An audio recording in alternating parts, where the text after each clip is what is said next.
Julie lifted her long calico dress to lace up her shoes. Then she smoothed her apron and tied the strings of her sunbonnet. "How do I look?" "Like a real pioneer," said Mom, taking straight pins from between her lips. "I have to finish off this hem. Dad'll be here to pick you girls up first thing in the morning."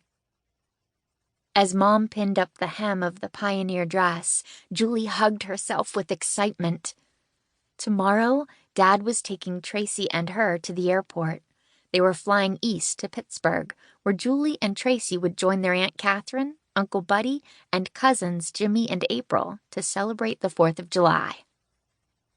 But this was not just any July 4th celebration, Julie reminded herself. It was 1976, the Bicentennial, and Julie and her sister were going to be part of a very special event. An old-fashioned pioneer-style wagon train with wagons from all 50 states was crossing the country in honor of America's 200th birthday.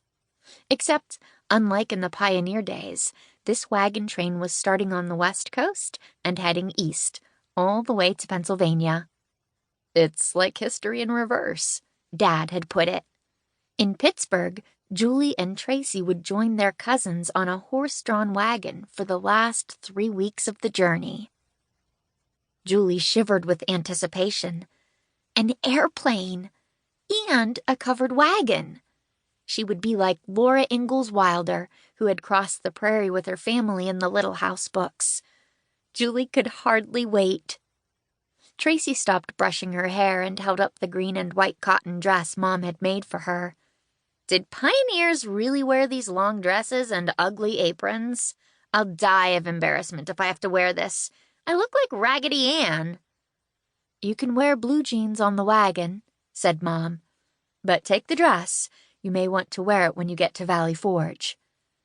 "Think of it as dressing up for a giant birthday party for our whole country," Julie said.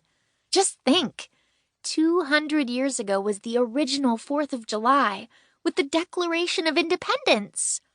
Julie held up a hairbrush in a dramatic pose. "Give me liberty or give me death." "Give me my hairbrush," said Tracy, grabbing the brush and stuffing it into her overflowing suitcase.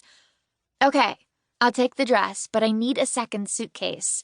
I haven't even packed my pillow yet, or my magazines, or—" "Why not take your tennis racket and your hairdryer and your princess phone?" Julie asked, turning to admire her pioneer outfit in the mirror.